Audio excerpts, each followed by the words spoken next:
수급이 답이다 시간입니다. 오늘 외국인은 유가증권 시장에서 2,600억 원 넘게 매도했습니다. 하지만 특징적인 부분 기관에서는 장 막판 연기금의 매수세가 유입되면서 플러스 전환하면서 이 매수로 마감하는 모습 보여줬는데요. 오늘 수급은 어떻게 보는 게 좋을지 최강전 전문가에게 들어보겠습니다. 안녕하세요. 네, 안녕하세요. 네, 오늘 장 키맨 말씀해 주세요. 네, 오늘 키맨은 일단 외국인으로 좀 선정을 했습니다. 네, 외국인의 매도가 나타났는데요. 오늘의 매도는 어떤 데 초점을 두셨나요? 예, 외국인 투자자들이 한 2,600억 이상의 지금 거래소 종합주가지수, 거래소 시장에 대한 그런 매도가 좀 나타났는데요. 일단 어제 뭐 유럽 증시 쪽도 그렇고요. 특히 또 뉴욕 증시 쪽도 전저점을 깨는 그러한 좀 급락세가 좀 들어오지 않았습니까? 일단 그것이 또 그 유럽 경제에 따른 어떤 우려감, 뭐 그리고 그리스에 대한 어떤 뭐 우려, 뭐 그런 것들을 좀 믹스가 좀 됐기 때문에요. 해외 증시의 어떤 급락과 그로 인한 경기에 대한 우려감이 외국인 투자자들의 비교적 대량 매도를 유발시키지 않았나 그렇게 좀 보여집니다. 네, 외국인 어느 쪽을 주로 매매했는지 살펴보도록 할게요. 예, 경기에 가장 민감한 섹터라고 얘기할 수 있는 화학 섹터에 대해서 500억 정도의 매도를 좀 기록했고요. 전기전자 업종에 대해서 한 771억 정도 좀 매도를 했는데요. 둘 다 경기에 좀 민감하고 그다음에 전기전자 업종은 좀 시총 1위 업종이기 때문에 바스켓 매도의 성격도 있지 않았나 그렇게 좀 보여집니다. 민감 업종인 화학 업종에 대한 매도가 두드러졌죠. 그것이 바로 경기에 대한 어떤 우려감이 화학 업종에 그대로 나타났다 그렇게 좀 보여집니다. 네, 이전에 좀 자동차에 이어서 이제 전기전자까지 매도를 한다면 또 걱정을 하지 않을 수 없을 것 같은데 그래도 IT 쪽은 연말 랠리 소비에 대한 기대감이 좀 있었잖아요. 이런 부분은 어떻게 보세요? 그 소비에 대한 기대감이 조금 좀 약화가 됐죠. 왜냐하면 그 허리케인 샌디가 지금 10월 말에 불어닥치지 않았습니까?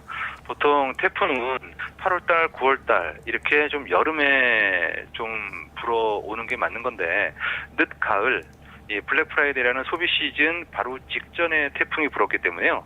이것이 어떤 소비 심리에 미치는 영향이 좀 있을 겁니다.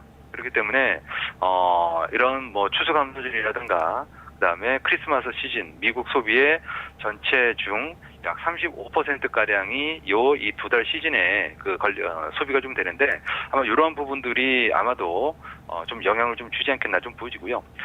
그러면서 뭐 온라인의 어떤 주문도 조금 이렇게 생각보다는 좀 감소될 가능성이 있죠. 왜냐하면 택배가 조금 좀 이렇게 지연해질 가능성도 있기 때문에 그래서 뭐 이런 부분들은 좀 변수라고 좀 보여집니다.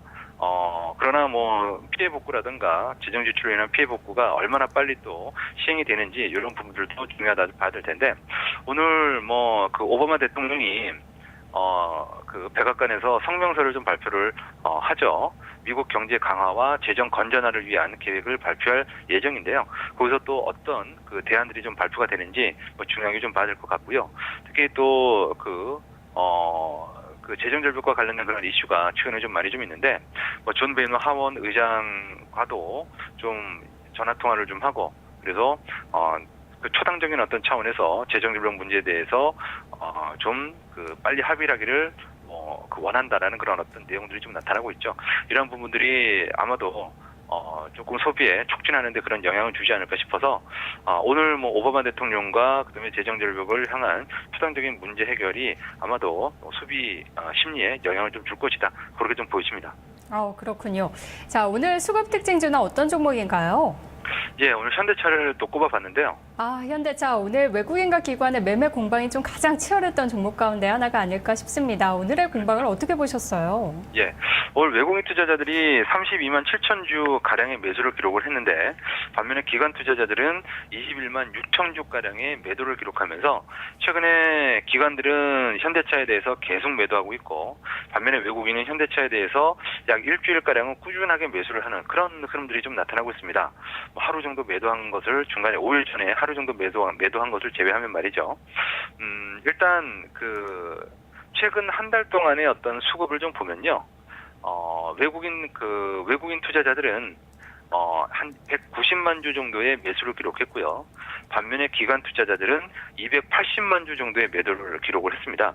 수급의 어떤 행태는 기관들의 매도가 외국인의 매수를 압도하는 그런 흐름이 나타나고 있는데요. 최근 3, 4일 동안의 흐름에서는 기관의 매도보다는 외국인 투자자들의 매수가 조금 더 유입이 되는 그런 흐름이라고 봐야 되겠습니다. 일단 외국인 투자자들은 기관 투자자들에 비해서 어떤 투자의 어떤 호흡이 상대적으로 좀 길다라는 그런 특징이 좀 있고요.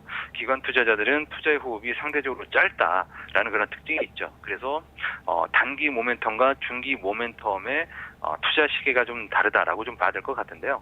외국인 투자자들은 그래도 현대차의 어떤 시장 자각력과 그리고 밸류에이션, 그다음에 안정적인 어떤 실적 이런 부분들에 대해서 좀 주목을 장기적으로 좀 하는 것으로 좀 보여지고 있고요.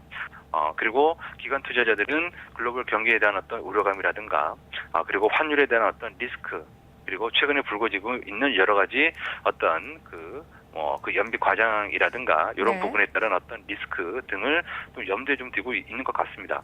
그래서 그 투자의 어떤 호흡에 따라서 바라보는 어떤 시각이 상충되는 것 아닌가라는 그런 관점으로 좀 보고 있기 때문에요. 이런 건데요.